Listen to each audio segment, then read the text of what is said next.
Жас отбасы едік. Үйленгенімізге 1 ай болмай жатып, күйеуім бақтыға кетті. Есімім Жансая, қаланың қызымын, қарапайым отбасынан шыққанмын. Күйеуім де қаланың баласы, ол да мен сияқты қарапайым отбасынан шыққан. Екеуміз колледж қабырғасында таныстық. Жалындаған жастық шақ, бір көргеннен ұнатып, бір-бірімізден кете алмадық. Күйеуім есімі Айдос. Колледжге өте белсенді еді. Көптеген сайыстарда өзін жақсы жағынан көрсетіп жүрген. Сымбатты, денелі, аққұба келген сері жігіт. Қыздардың ғашық болмауы мүмкін емес. Ол отбасында 2 ұл, ал менің отбасымда 5 бала едік. 3 қыз, 2 ұл. Мен үйдің үлкені болдым. Анамнан кейінгі бауырларыма 2-ші анамын. Кішкентай кезімнен барлық шаруаны жасап өстім. Бауырларымды өзім өсірдім десем де болады. Мектепті жақсы бағаға бітіріп, университет тапсырғанда түсе алмай, колледжге оқуға түстім. Ата-анама ауыртпашылық салғым келмеді. Сабақтан тыс қосымша жұмыс жасап, өз нанымды тауып жүрдім. Ал күйеуім болса отбасында 2-ші ұл. Ол да мен сияқты барлық іске пысқы. Екеуміз сай қосылғандай едік. 4-ші курс аяқтауға 1 ай қалғанда Айдос ойламаған жерден сөз салды. Сол кездегі айтқан сөздері сондай әсерлі еді. Танысқанымызға небәрі 8 ай ғана болса да, бір-біріміздің болашағымызды сездік. Сөз салу бәрі өтті. Ендігі мәселе 2 жақтың ата-анасын кездестіріп, тәтті шай ұйымдастыру еді. Оны да қобалжып жүріп абыроймен өткіздік. Ата-енем өте керемет жандар болып шықты. Әке-шешем де мәз-мейрам, құда-құдағи жақсы кісілер екен. Қызымыз өнегелі отбасына келін болатын болды деп, барлық туыстарға хабар беріп, сүйінші сұрап жатты. Той уақыты белгіленді. Той көйлек қарап, уақыттың қалай тез келіп қалғанын байқамаппыз да. Күйеуімнің ағасы үйленген 1 баласы бар. Тек ұнамаған жері 2 келін бір үйде біраз жыл тұрады деп енемнің айтқаны аса көңіліме жақпады. Мейлі, ең бастысы күйеуім қасымда, басқасы өз уақытымен орнына келер деген оймен бұл мәселеге назар аудармауға тырыстым. Болса да кенже келінмін, шаңырақ иесі де мен боламын. Араға 2 ай салып, тойдың уақыты зымырап келіп жетті. Ұзату тойым ойдағыдай өтті. Үйлену тойды да абыроймен өткізіп алдық. Міне, енді нағыз келіндік өмір басталды. Абысыным және енем өте керемет жандар. Білмегенімді үйретіп, қолдау білдіріп, өз көмектерін беріп жатыр. Тек күйеумен алғашқы неке түніміз мен ойлағандай болмады. Арасында романтикаға толы кино көретін едім. Күйеумен солай романтикалық кеш болады деп үміттендім. Тез-тез шаруасын бітіріп ұйқыға кетті. Тап бір бөтен әйелмен ісін жасағандай. Ауыр тигені рас, тіпті пәк болып келгенме де назар аудармады. Мүмкін шаршаған болар деп өзімді жұбаттым. Күндер өтіп жатты. Күйеуім төсекке анағұрлым жақын емес екен. Мүмкін ауырып жүрген шығар деп өзімді тағы жұбатудамын. Қайнағам мен абысының бөлмесі біздің бөлмеге жалғасып кеткен, яғни қатар бөлме. Кейде олардың махаббатқа толы дауыстары жүйкеме тиетін. Бірде күйеуіме ренжіп, өтірік ұйықтаған кейін таныттым. Сол күні абысын мен қайнағамның дауыстары шығып жатты. Ең сұмдығы, күйеуім қабырғаға құлағын тосып, өзін қолмен қандырып жатты. Өз көзіме сене алар емеспін. Ұсталып қалмайын деп дыбыс шығармауға тырысып, күйеуімнің мені қаламайтын іштей сезіп, еріксіз көз жасым жастыққа төгілді. 8 ай бойы сүйдім, күйдім деген сөз сезімдері қайда? Әлде мен нені дұрыс жасамай жүрмін деген секілді сұрақтармен таңға дейін ұйықтамай шықтым. Таң атқанша көз ілмедім. Түндегі оқиға көз алдымнан кетер емес. Сонда күйеуім абысынды ұнататын болды ма деген арам ойда санамды жаулап алды. Ол кәрі әйел, мен 10 жасқа үлкен, менен қай жері артық оның? Ішкі даусым айғайлап, санамдағы неше түрлі ойлар жеп барады. Бәсе, неге маған жоламайды десем, барлық былықтың басы енді ашылғандай. Жалпы күйеуім түнгі ләззатты бере алмағаны болмаса, өте жақсы адам. Бар қалауымды жасайды. Киім десең киім, ақша десең ақша, аузыңнан шыққан әрбір сөзді орындайды. Тек төсекті ғана шетке ысырып қойған. Сан түрлі ойлар, сан түрлі сұрақтармен басым қатты. Абысынмен бұрынғыдай сөйлеспей, өштесіп жүрдім. Оны көрген сайын шашын жұлғым келетін. Жақсы көретін абысынды бір түннің ішінде жек көріп кеттім. Ешкімге сыр білдірмей, тағы да көз жеткізейін, мүмкін қате ойладым ба? Бұлай абысынды жамандыққа қимаймын.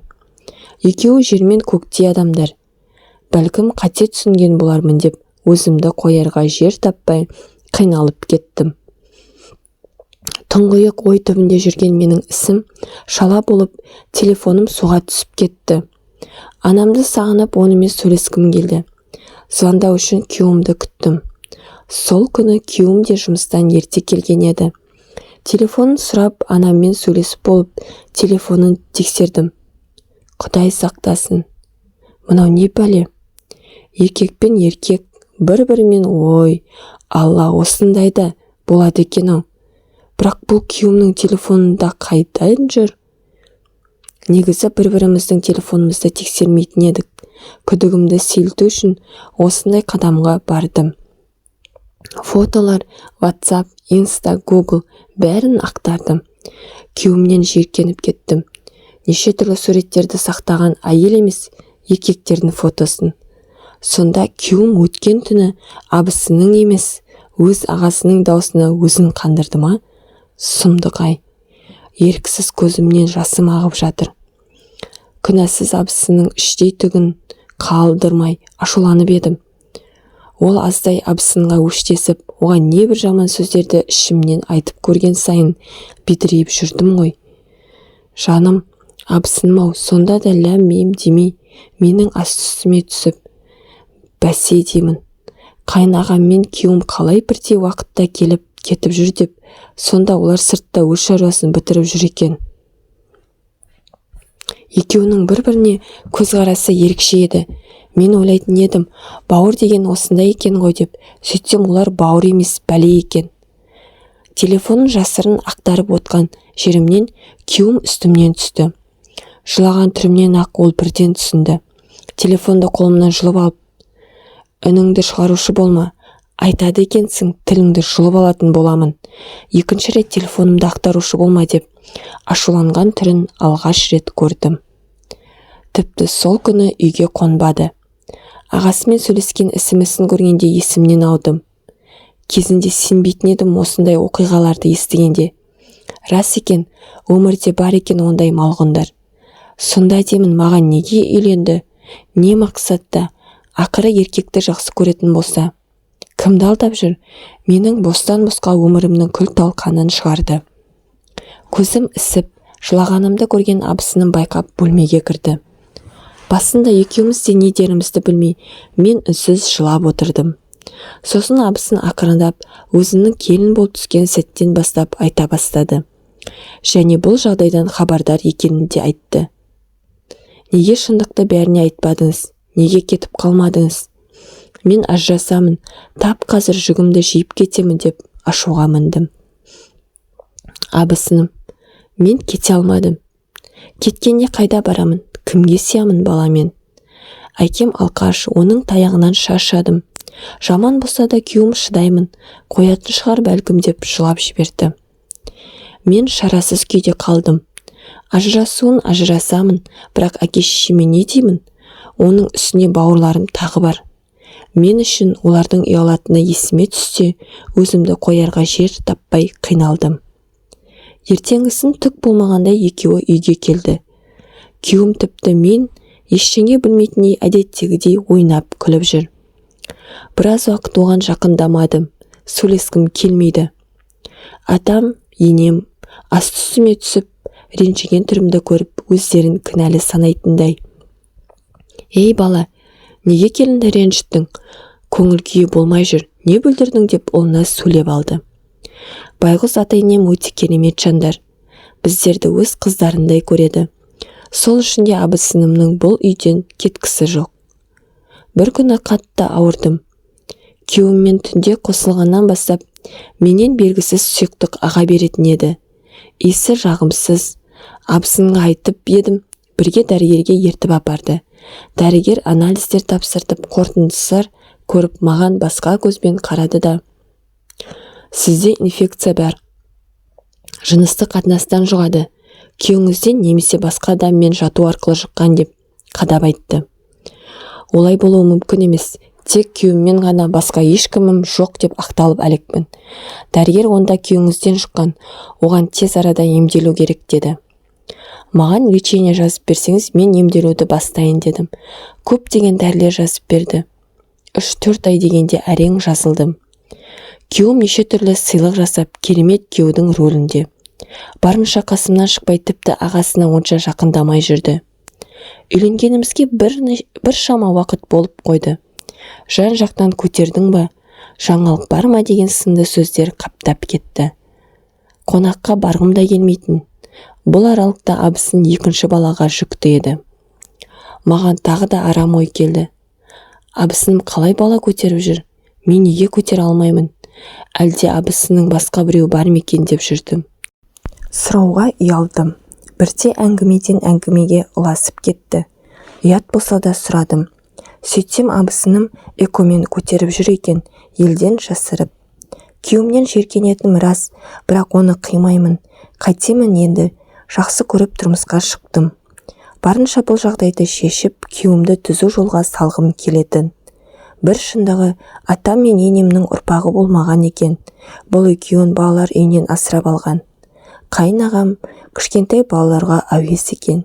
Шындығын айтқанда, өзінен 10 жас кіші асырынды інісін қорлап, осындай жолға түсіргенін мен білдім. Енем көп ұзамай қайнағам мен абысынды қолына алып қалды. Бізді басқа қалаға жұмыспен көшіріп жіберді. Өзім түсіне алмай жүрдім. Осынша уақыт бірге тұрып неге аяқ асты деп. Кейіннен абысынымның ісі екенін біліп, бір жағы қатты риза болдым. Енемнің де түсінігі мол еді. Бөлек тұрғанның пайдасын көре бастадым. Күйеуім аз да болса өзгергендей. Онымен сырластым. Қаншама әңгіме айтылды. Мен жылап қалдым. Өйткені балалар үйінен де сұмдық көрген бейкүнә жан. Бір рет емес, бірнеше рет. Содан кейін еркекке деген әуестік басым болып кетті деп еңгезерде күйеуім жылап жіберді. Жаным ашып кетті. Ол да өкінетін, қойғысы кетсе де қоя алмай қатты қиналған екен. Үйленсе мүмкін басылар деген үміті де болған. Күйеуім: "Сені қатты жақсы көремін, жоғалтып алудан қорқамын. Сол бір күні бар шындықты білгенде осы жерден біттім деп ойладым. Бірақ сен мені тастап кетпедің. Мені кешірші жаным, сенің барыңа шүкір" деп ыстық құшағына қысып жібергісі келмеді. Алланың қалауымен бұл дерттен айығар, әлі-ақ мықты отбасы болармыз. Күйеуім дертінен толық айықпады. Менің үмітімді ақтаса екен.